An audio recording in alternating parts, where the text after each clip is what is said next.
हाँ जी स्टूडेंट्स, आज हमने जो टॉपिक करना है नेक्स्ट हमारा that is India's foreign trade after independence. कि इंडिपेंडेंस के बाद हमारा जो फॉरेन ट्रेड था उसकी पोजीशन क्या थी। ठीक है, तो इसमें जनरली आपके जो 3 पॉइंट्स आते हैं कि जिसको हमने एनालाइज़ करना होता है फॉरेन ट्रेड में। कि सबसे पहले वॉल्यूम ऑफ फॉरेन ट्रेड, कि आपका जो फॉरेन ट्रेड है वो कितना ज़्यादा इंक्रीज़ हुआ। ठीक है, कंपोजिशन ऑफ फॉरेन ट्रेड की कौन कौन सी आइटम्स को आप एक्सपोर्ट कर रहे हो या फिर इंपोर्ट कर रहे हो। And directions of foreign trade की मीन्स कौन कौन सी कंट्रीज़ के साथ आप एक्सपोर्ट या इंपोर्ट कर रहे हो। तो सबसे फर्स्ट वन आता है आपके पास volume of foreign trade. Volume of foreign trade में हमने सिर्फ ये एक्सप्लेन करना है कि जो आपकी वैल्यूज़ हैं, ठीक है, एक्सपोर्ट एंड इंपोर्ट की, वो कितनी इंक्रीज़ या फिर डिक्रीज़ हुई। बट जनरली आफ्टर इंडिपेंडेंस जो आपका इंपोर्ट एंड एक्सपोर्ट अनडाउटेडली क्या है, इंक्रीज़ ही हुआ है। क्योंकि पहले हम सिर्फ रॉ मटेरियल को एक्सपोर्ट करते थे और फिनिश गुड्स इंपोर्ट करते थे। आफ्टर दैट हमने फिनिश गुड्स भी और मैन्युफैक्चर्ड गुड्स भी क्या है, एक्सपोर्ट करनी स्टार्ट कर दी थी। तो जिससे आपकी दोनों चीज़ों में क्या है, इंक्रीज़ हुआ है, इंपोर्ट में भी और एक्सपोर्ट में भी। अब देखो, इसमें आपको कंप्लीट एक सीरीज़ दिया है बुक में कि 5 ईयर प्लान्स के अकॉर्डिंग, मतलब हर प्लान में उन्होंने बताया कि ये परसेंटेज में ये वॉल्यूम में चेंज आया है इंपोर्ट एंड एक्सपोर्ट में। बट आपको इतना करने की ज़रूरत नहीं है, आपको सिर्फ ये चीज़ मेंशन करनी है कि जो 5 ईयर प्लान, जब सबसे फर्स्ट वन 5 ईयर आपका प्लान था, ठीक है, जो फर्स्ट वन था, तब आपका जो ओवरऑल वॉल्यूम कितना था, 6760 करोड़। मतलब ये बच्चे आपको याद ही करना पड़ेगा। ठीक है, इतना करोड़ जो है आपका वॉल्यूम ऑफ फॉरेन ट्रेड था। मतलब इसमें आपकी दोनों चीज़ों की बात की गई है, इंपोर्ट एंड एक्सपोर्ट दोनों की, कि दोनों ही आपके राइज़ हुए हैं फर्स्ट 5 प्लान में। बट जब 12th प्लान आपका लास्ट प्लान हुआ तो वो कितनी होगी, 2 लाख करोड़। इट मीन्स आपका इंपोर्ट भी इंक्रीज़ हुआ और एक्सपोर्ट भी इंक्रीज़ हुआ। तो ये आपका क्या डिनोट करता है, वॉल्यूम ऑफ फॉरेन ट्रेड, कि हमारा जो एरिया है फॉरेन ट्रेड का वो क्या है, इंक्रीज़ हो गया। बट इसके देखो सर्टेन डिस्ट्रेस थे कि volume of foreign trade no doubt बढ़ा है, बट स्टार्टिंग में जो क्या है, हमें ये तो चीज़ पता चल रही थी कि हमारा इंपोर्ट या एक्सपोर्ट क्या है, इंक्रीज़ हो रहा था। बट एज़ कंपैरेटिवली वो क्या था, लो था। ठीक है, क्यों? क्योंकि देखो, जो आपका percentage right in export and import था ना, वो तो आपका हाई जा रहा था। क्यों?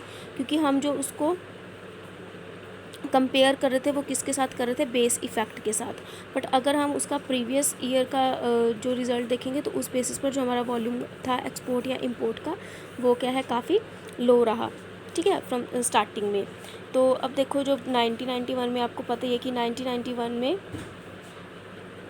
से पहले हमने क्या चीज़ ये की थी कि जो इंपोर्ट है वो हमने क्या करना है, एक्सपोर्ट क्या है, नहीं करना, ट्रेड हमने नहीं करना उनके साथ। पहले हम यही आफ्टर इंडिपेंडेंस यही सोचते थे। ठीक है, कि हमने फॉरेन ट्रेड नहीं करना, अपने जो रिजर्व्स को है बचा के रखना है, फॉरेन एक्सचेंज को बचा के रखना है। ठीक है, तो जिसकी वजह से जो हमारा फॉरेन ट्रेड था, ठीक है, नो डाउट परसेंटेज बेसिस पर राइज़ हो रहा था। बट अगर हम उनका शेयर देखें टू द ग्लोबल ट्रेड, मतलब अगर ग्लोबल बेसिस पर देखें, ऑल ओवर द वर्ल्ड देखें, तो हमारा जो ट्रेंड था, ठीक है, वो क्या था, डिक्लाइनिंग था। मतलब जो अदर कंट्रीज़ थी वो हमसे ज़्यादा इंपोर्ट एंड एक्सपोर्ट कर रही थी।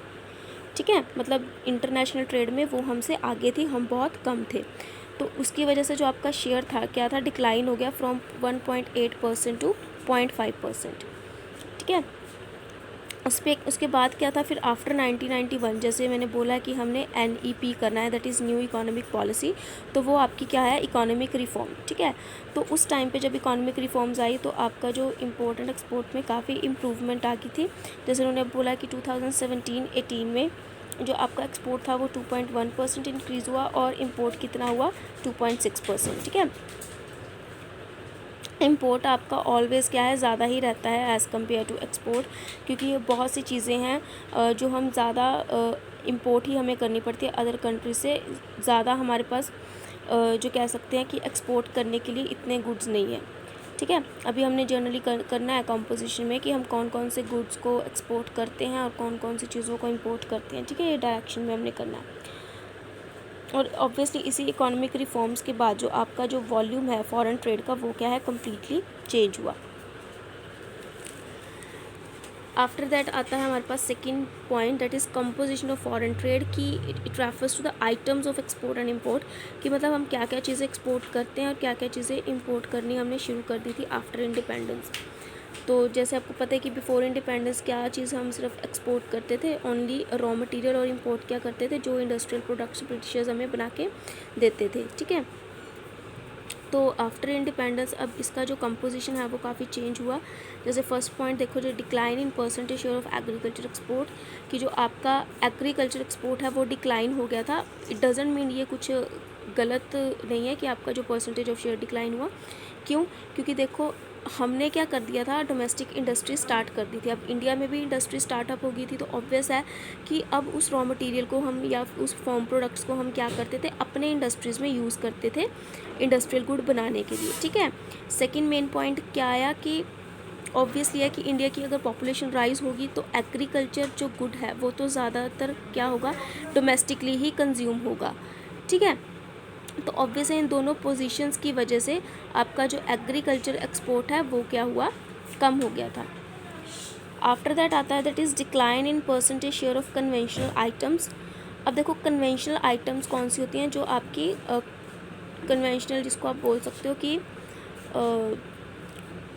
कम्प्लीटली आपकी जो आइटम्स है वो क्या है, आपकी प्रोड्यूस होती हैं, ठीक है।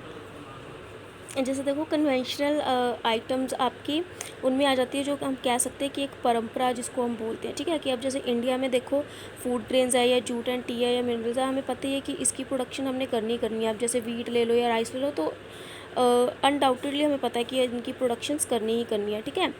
तो अब इनकी भी परसेंटेज डिक्लाइन हुई, क्यों? वही सेम रीज़न इसका भी आएगा, because of the domestic industry, कि इनकी जो यूजेज है वो ज़्यादा से ज़्यादा डोमेस्टिक इंडस्ट्री में होने लगी, जिसकी वजह से जो इनका जो शेयर है, ठीक है, वो क्या हो गया, मतलब अदर कंट्रीज़ में इनका जो शेयर है वो क्या हो गया, रिड्यूस हो गया।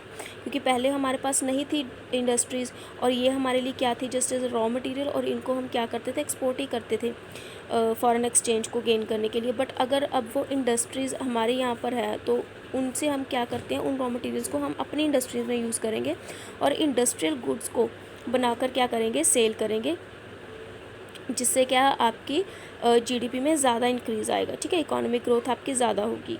तो इसलिए जो आपका कन्वेंशनल आइटम्स का परसेंटेज था वो क्या हो गया था, डिक्लाइन हो गया था, ठीक है। तो जैसे इसमें प्लान्ड डेवलपमेंट प्रोग्राम वो बोल रहे हैं कि प्लान्ड डेवलपमेंट प्रोग्राम के अकॉर्डिंग, मतलब हमने क्या किया, एक्सपोर्ट एंड इंपोर्ट को सेटअप किया कि कितना हमें इंपोर्ट करना है, कितना एक्सपोर्ट करना है। जैसे जो हमने प्लानिंग कमीशन की थी, या जो आपके 5 ईयर प्लान्स थे, या जैसे हम न्यू इकोनॉमिक पॉलिसी करेंगे 1991, तो उसके बेसिस पर आपको ये उन्होंने डाटा प्रोवाइड किया है, ठीक है। देन आता है आपका increase in percentage share of manufactured goods. तो सबसे मेन चीज़ जो आपकी इंक्रीज़ होनी चाहिए थी, दैट इज़ मैन्युफैक्चर्ड गुड्स की। जो इंडिया में जब इंडस्ट्री सेटअप हुई तो ऑब्वियसली जो ज़्यादा से ज़्यादा इंडस्ट्रियल गुड्स की परसेंटेज शेयर जो है ज़्यादा हुआ, ठीक है। मतलब ज़्यादा से ज़्यादा हम मैन्युफैक्चर्ड गुड्स को सेल करने लगे डिफरेंट कंट्रीज़ में। अब इसमें जैसे आपका आ गया जेम्स या precious metal, machinery and vehicle, मतलब इन सब को हम क्या है, ज़्यादा से ज़्यादा अब एक्सपोर्ट करने लगे थे, ठीक है। क्योंकि इंडस्ट्री सेटअप हुई, इंडस्ट्री सेटअप होने से जो रॉ मटेरियल था, रॉ मटेरियल को हमने अपने पर्पस के लिए यूज़ किया, अपनी डोमेस्टिक इंडस्ट्री के लिए यूज़ किया, और उससे हमने क्या किया, इंडस्ट्रियल गुड्स बनाकर वो इंडस्ट्रियल गुड्स हमने क्या किया, सेल किए मार्केट में, ठीक है। मार्केट इन द सेंस कि एक्सपोर्ट किया अदर कंट्रीज़ में। तो जैसे आपको पता है जो इंडिया में है, जो ज्वेलरीज है, जैसे जेम्स एंड प्रीशियस मेटल, वो बोल रहे हैं इट मीन्स द ज्वेलरी, ठीक है। और बेसिकली जो इंडिया है ज्वेलरी का ही एक्सपोर्ट ज़्यादा करता है, ठीक है। तो देन इसके 3 पॉइंट्स थे। उसके बाद आपका आता है that is direction of foreign trade.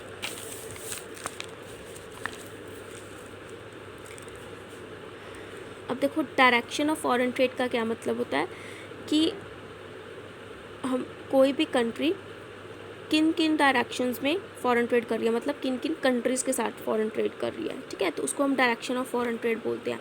अब जो आपको पता ही है कि जो स्टार्टिंग में आपका जो फॉरेन ट्रेड की डायरेक्शन थी वो बहुत मतलब लोअर लेवल पर थी, सिर्फ ब्रिटिशर्स ही कि पहले जो आपका फॉरेन ट्रेड था वो सिर्फ डिपेंड कहाँ तक था, आपका ब्रिटिशर्स तक, ठीक है।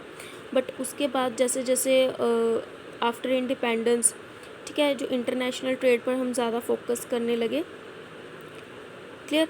क्योंकि जो इंटरनेशनल ट्रेड है वो ऑब्वियसली है कहीं ना कहीं आपकी ग्रोथ करता है, ठीक है, आपका कंपटीशन बेस के लिए ज़्यादा इंपॉर्टेंट होता है। तो जैसे हमने पहले भी वो चीज़ की थी कि सिंपली आप उस पर रिलाई नहीं कर सकते कि हम एक्सपोर्ट नहीं करेंगे कुछ भी, मतलब फॉरेन कंट्रीज़ के साथ कोई कंपटीशन नहीं रखेंगे, क्लियर। तो उससे क्या था कि ना तो हमें ज़्यादा ट्रेंड्स पता चलते थे चीज़ों के, ठीक है, ना तो हम कंपटीशन पे रह पाते थे, ना तो ज़्यादा हमारी इकोनॉमिक ग्रोथ हो पाती थी, क्लियर। तो उसकी वजह से ऑब्वियसली क्या है, फॉरेन ट्रेड की need time to time increase होती रही, और उसी से क्या है आपकी जो डायरेक्शन है फॉरेन ट्रेड की वो भी क्या है इंक्रीज़ होती रही। जैसे बोल रहे हैं कि सिंस 1951 जो डायरेक्शन ऑफ फॉरेन ट्रेड क्या है काफ़ी ज़्यादा चेंज हुई, ठीक है। तो जो इसके जो ट्रेडिंग पार्टनर्स हैं, ट्रेडिंग पार्टनर्स का मतलब जिसके साथ हम ट्रेड करते हैं चाहे इंपोर्ट करें या एक्सपोर्ट करें, वो क्या है राइज होने लगी, ठीक है। जो प्रेजेंटली जो हमारे मेजर ट्रेडिंग पार्टनर्स हैं वो कौन है, UAE, China, USA, Switzerland etcetera. मतलब ये अब कम्प्लीटली आपको बुक में मेंशन किया हुआ है कि किन किन के साथ हम ट्रेडिंग करते हैं, बट ये जनरली 2017 और 18 के अकॉर्डिंग है। बट अकॉर्डिंगली अगर हम देखें अब 2019 एंड 20 के अकॉर्डिंग, तो ये प्लेस अब किसने ले लिया है, चाइना ने, ठीक है। तो चाइना जो है अब आपका जो मेजर ट्रेडिंग पार्टनर है चाइना, उसके बाद आता है यूएसए और उसके बाद आता है यूएई। यूएई मतलब यूनाइटेड अरब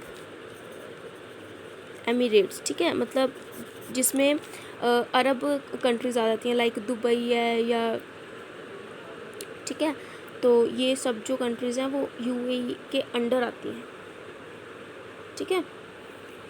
दुबई हो गया, अबू धाबी हो गया, ये सब।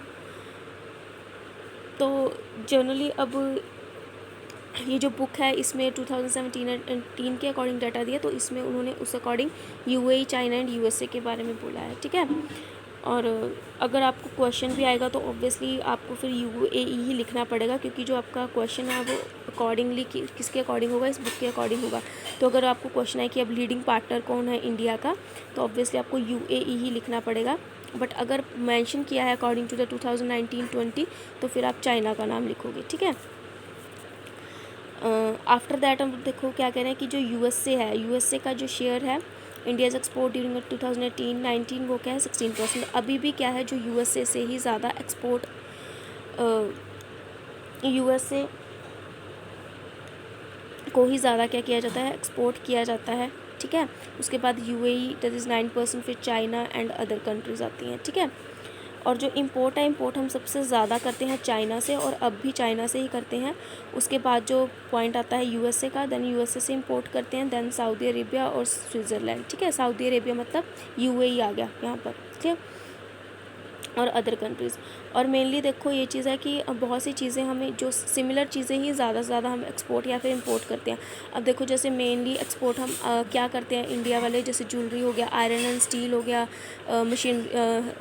मशीनरीज होगी, ठीक है। और जैसे क्या बोल सकते हो, स्पाइसेस हो गया, वेजिटेबल्स हो गए, फ्रूट्स हो गए। बट इंपोर्ट भी हम बहुत सी ऐसी सिमिलर चीज़ें इंपोर्ट भी करते हैं। कई हम बाहर की चीज़ें भी, जो जैसे ज्वेलरी होगी या हैवी मशीनरी है या फिर आयरन स्टील, हम बाहर से भी इंपोर्ट कर लेते हैं। अब वो इस चीज़ तुम सोचोगे कि सेम चीज़ हम इंपोर्ट एक्सपोर्ट क्यों करते हैं, क्योंकि देखो हर बार, क्योंकि देखो एक्सपोर्ट हम उन्हीं चीज़ों का करते हैं जो प्रोडक्शन हमारे पास सरप्लस होती है, और ये नहीं है कि हर बार सेम चीज़ जो हमारे पास सरप्लस होगी, ठीक है। समटाइम हो सकता है कि आयरन एंड स्टील की प्रोडक्शन हमारे यहाँ कम हुई, तो ऑब्वियसली है हमें उस नीड को पूरा करने के लिए बाहर से इंपोर्ट करना ही पड़ेगा, ठीक है। तो सिमिलर चीज़ें हम इंपोर्ट भी कर सकते हैं और एक्सपोर्ट भी कर सकते हैं। ये डिपेंड करता है अकॉर्डिंग टू कंट्री कि कहाँ पर उन चीज़ों का जो प्रोडक्शन है वो सरप्लस हुआ है और कहाँ डेफिशिट में हुआ है, ठीक है। देन द लास्ट पॉइंट यही है कि जो चाइना है बेसिकली जो मेन अब इंडिया का जो ट्रेडिंग पार्टनर कौन है, चाइनीज़ है, क्योंकि ज़्यादा से ज़्यादा चाइनीज़ गुड्स कहाँ एक्सपोर्ट होती हैं, इंडिया में। मतलब और अदर कंट्रीज़ में चाइनीज़ गुड इतनी ज़्यादा एक्सपोर्ट नहीं होती जितनी इंडिया में होती है, क्योंकि Chinese goods basically Chinese good ने क्या किया, अपनी मार्केट एक पूरी कंप्लीट कर ली है, मतलब इंडिया मार्केट में, ठीक है। और इंडियन गुड्स ने अभी तक चाइना में अपनी मार्केट को कैप्चर नहीं किया इतना ज़्यादा। अब आप जनरली देखो इंडिया में जितने भी चीज़ें, चाहे आप सिंपली पहले तो मोबाइल फ़ोन्स की बात लो कि जितने भी हैं वो चाइनीज़ ही आते हैं, ठीक है। जैसे अब ओप्पो है, जियोमी, माइक्रोमैक्स है, ठीक है, वीवो है, ये सब कौन से, रेडमी हो गया, ये सब चाइनीज़ ही आपके आते हैं, सैमसंग हो गया, सब चाइनीज़ गुड्स हैं, ठीक है। तो अभी ये तो सिर्फ मोबाइल फ़ोन्स की बात है, अदर भी अगर आप चीज़ें, इवन बच्चों के टॉयज़ भी देखो तो वो भी चाइनीज़ आते हैं, ठीक है। कॉस्मेटिक सब ज़्यादा आने लग गए हैं, वो भी अब चाइनीज़ के आते हैं। मतलब इंडिया में ज़्यादा से ज़्यादा अब जो गुड्स हैं वो चाइनीज़ गुड्स बिकती है, बट उतना कंपैरेटिवली इंडिया में ज़्यादा इंडिया में जो की जो गुड्स हैं वो ज़्यादा से ज़्यादा चाइना में अभी एक्सपोर्ट नहीं होती, ठीक है। तो इसीलिए जो चाइना ने वो ज़्यादा इंटरनेशनल ट्रेड गेन किया है एज़ कम्पेयर टू इंडिया। तो उसी बेसिस पर 2019-20 में जो चाइना है वो अब लीडिंग पार्टनर बन चुका है इंडिया का। सेकंड नंबर पे है यूएसए और थर्ड नंबर पे है यूएई। मैं फिर से बोल रही हूँ, अगर 2017-18 के अकॉर्डिंग देखोगे तो यूएई फर्स्ट नंबर पे आएगा, ठीक है, उसके बाद चाइना एंड देन यूएसए, ठीक है। तो बस अभी यहीं तक करना था बच्चे, अपने नेक्स्ट फेज़ के हम लास्ट वीडियो में ये चैप्टर हम फिनिश कर देंगे, क्लियर।